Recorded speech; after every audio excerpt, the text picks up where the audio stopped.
Hello students, so now second video for your chapter Discovering Truth for class 11th.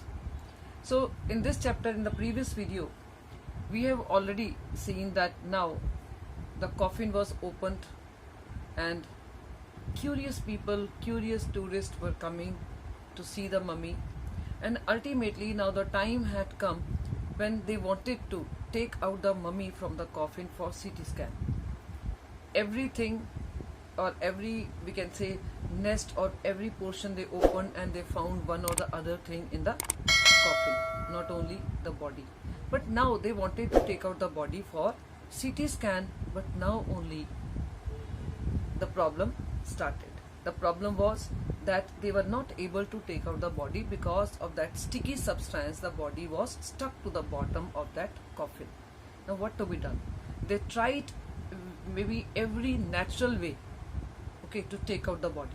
Okay, whatever push they could give, whatever strength they could use, they maybe tried. Carter and his team tried, but they were not successful. And moreover, what else they did? Page number 23, last two lines we are starting with, second last line. The sun can beat down like a hammer this far south in Egypt. Then they thought that maybe this side is very hot side of Egypt, so maybe the sun is very hot, so maybe the heat of the sun will melt this raisin, and ultimately they will be successful in taking out the body. So what they did, they put the open coffin in the sun so that the heat of the sun can do wonders. And Carter tried to use it to loosen the raisin. Loosen means they thought that maybe raisin would melt away, but it did not happen. For several hours, he set the mummy outside in blazing sunshine that heated it to 149 degrees Fahrenheit. Nothing budged. He reported with scientific detachment that the consolidated material had to be chiseled away.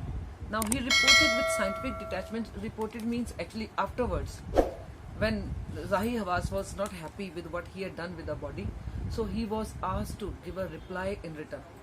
So in that written reply, actually he had given the reason for this decision, whatever he did with the body. Okay, so why he took this decision? Actually what he had done, now he actually decided to cut the body in pieces and then maybe to take out.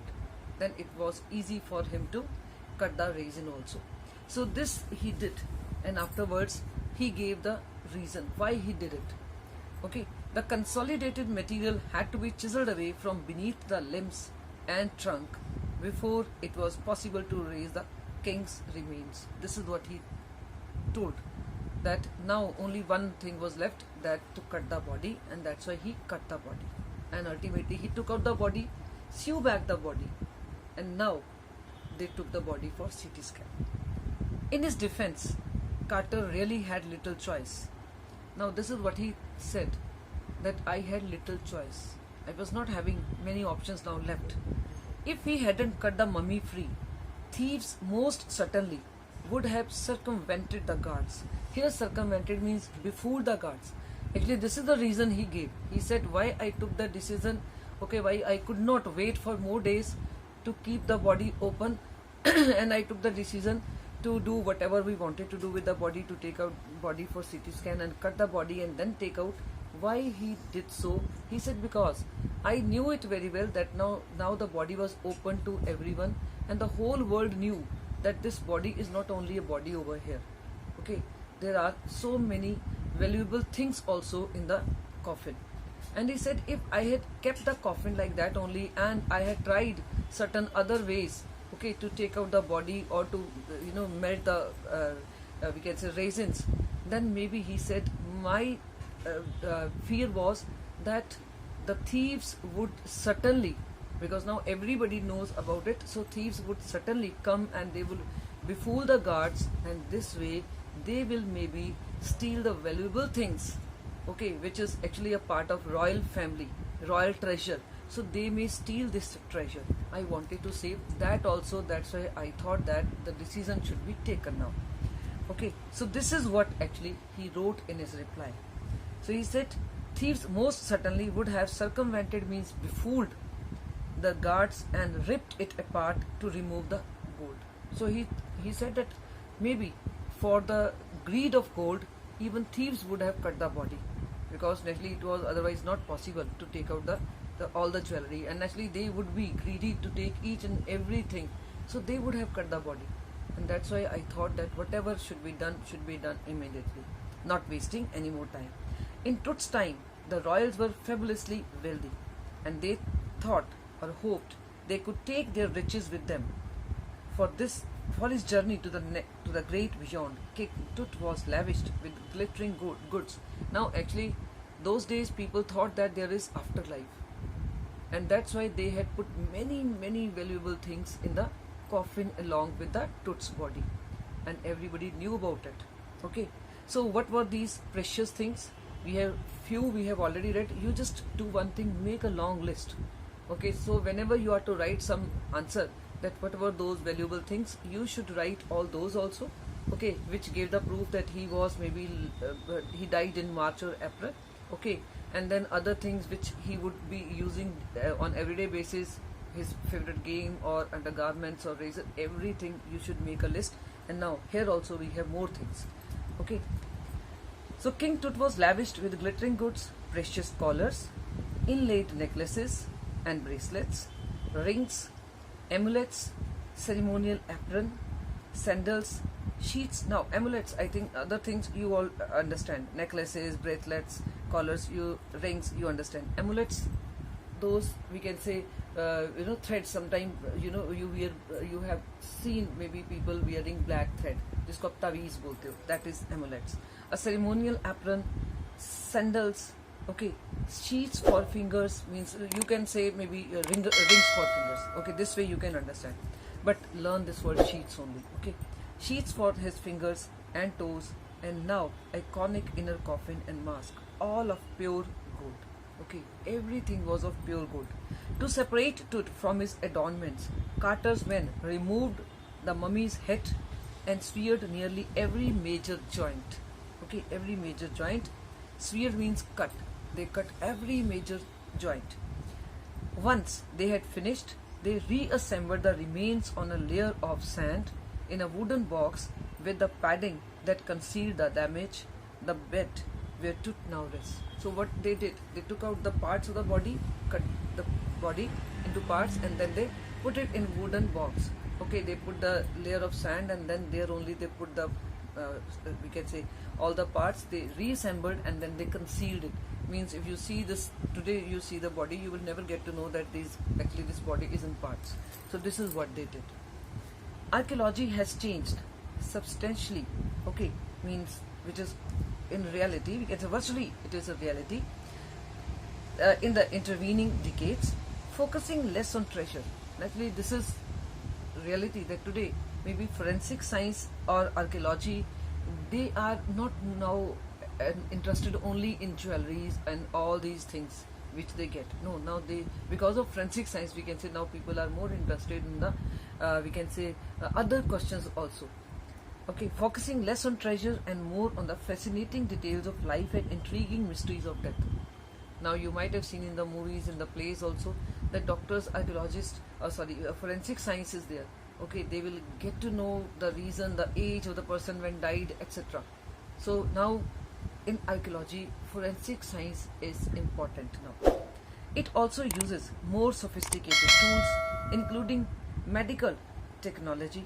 In 1968, more than 40 years after Carter's discovery, an anatomy professor x-rayed the mummy and revealed a startling fact. Okay, though CT scan was not done, but at that time x-ray was taken 40 years after the discovery of this mummy. So this x-ray, now short question you may get, okay, what was the finding of the x-ray on the body? So what was the finding? The startling fact, they got to know that beneath the resin that cakes his chest, his breastbone and front ribs are missing. So this is what they got to know, that front ribs are not there and his breastbone is not there. This is what they found from the x-ray only. But they now wanted more sophisticated, we can say results. Okay, or they wanted to know more okay, about the body in a more sophisticated way. So that's why they wanted to take the body for CT scan. More details they wanted. Today, diagnostic imaging can be done with computed tomography or CT, by which hundreds of X-rays in cross sections are put together like slices of bread to create a three-dimensional virtual body. What more would a CT scan reveal of Tut than X-ray? And could it answer two of the biggest questions still lingering about him? And how did he die, and how old was he at the time of his death? Naturally, the chances are that forensic science is able to give all these kind of questions, that at the death, what was the age of the person, okay, or what could be the possible reason for anybody's death. So that's why maybe they wanted to have more detailed, we can say, analysis of the body. King Tut's demise was a big event, even by royal standards. He was the last of his family's line. Okay, naturally it was a big event because he was the last one. He was unmarried. There was no other child, okay, who could come or who could become the king after King Tut. That's why it was a very big deal even at that time. He was the last of his family's line, and his funeral was the death rattle of a dynasty. We can say, what is death rattle of a rattle? We can say here taken as a warning. Naturally, it was a kind of warning that your dynasty is now over, because naturally there was nobody else to come and take the throne. But the particulars of his passing away and his aftermath are unclear. Okay, but still, how he died, it was unclear. Now this is, up to this, we are talking about King Tut. But before King Tut, okay, who was the king? And how was the kingdom? What was the condition? So these 2-3 next paragraphs are, we can say, background of that. Okay, this is not about King Tut, but this is about King Tut's royal family. Amenhotep III. Okay, now you may get a separate question, okay, on Amenhotep, or we can say next 2 paragraphs are very important. Means it was a drastic, we can say, period at that time. So you may get separate question. Amenhotep III, Tut's father or grandfather, this is not clear whether this person was his father or his grandfather, was a powerful pharaoh who ruled for almost 4 decades at the height of 18th dynasty's golden age. His son Amenhotep IV succeeded. Now if this is, we say this Amenhotep III was Tut's father, then we can say before Tut came his brother only. Okay, he became king, and after that brother only Tut became the king. But we can take him as grandfather. If we say he was the grandfather, then maybe his son, means Tut's father, was Amenhotep IV. Okay, means this is from the family only. Either he was Amenhotep IV was Tut's father, or maybe Tut's brother. It is not clearly mentioned in books maybe. His son Amenhotep IV succeeded him and initiated one of the strangest period. Underline, you may get this question, what was the strangest period in the history of, we can say, Egypt, or we can say this Egyptian's royal family. So why strangest period? Because this new pharaoh, means this new king, promoted the worship of Aten, the sun disk, changed his name to Akhenaten, or servant of the Aten. Actually this king came and he suddenly started, we can say, worshipping Aten, and he told his people also that now onwards you are to worship Aten, okay, not Amun, you are to worship Aten, and that's why he even changed his name also. Now his name was Akhenaten, okay, Aten he added with his name, and moved the religious capital from the old city of Thebes to the new city of Akhenaten. Earlier the city was Thebes, okay, religious capital was Thebes. Now when he became the king, he changed everything, and religious capital also he changed from Thebes to Akhenaten. Okay, this new city became the religious capital, and today it is known as Amarna. He further shocked the country by attacking Amun, a major god. Earlier this royal family was worshipping Amun god, but when he came he changed it. Now he started worshipping Aten, and not only he started just worshipping Aten, he actually destroyed the temples of god Amun also, a major god, smashing his images and closing his temples. It must have been a horrific time, said Ray Johnson, director of the University of Chicago's Research Center at Luxor, the site of ancient Thebes. this is what afterwards came, this shock by Ray Johnson. Actually, historians, when they get to know, actually this is one of the historians who, when he was searching for this, and when he got to know about this period, this was his words. Okay, this is how he reacted. He said, literally, just imagine the period for those people who had lived that period, the family that had ruled for centuries for coming to an end. And then Akhenaten went a little wacky. Wacky means very funny things he started doing. This man, this king, really people must be laughing at him because he changed everything. But even then he did whatever he wanted to did. But suddenly one day people saw that he was, maybe because of his own excitement and his own, we can say, a style of working, he became funny, he became little bit wacky only. Okay, or people thought that maybe he's gone crack. Okay, after Akhenaten's death, and maybe after some time he died. But whatever his time was, it was very disturbing time. But then he died. A mysterious ruler named Samakhere appeared, and when that king died, Akhenaten, it's not immediately after Tutankhamun came. No, in between came another ruler, that is Smenkhare. He became the king, but he remained king for a very short period. Appeared briefly and exited with hardly a trace. Means hardly a trace means it's not that he did something that great and it was written in the books. No, he just came and maybe remained king for certain years, and then came this young king. Okay, maybe he died or something happened, but this boy was then made the king.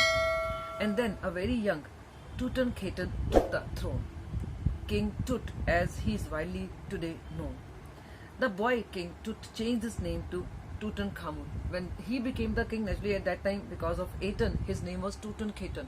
But when he became the king, he brought back the old gods, okay, his family gods. And now again the temples of god Amun were there, and he changed his name also from Tutankhaten, he became Tutankhamun, living image of Amun, and oversaw a restoration of the old period. So it was a restoration period. His initial years of, we can say, ruling was, this was a period of restoration. Means he restored all the old values.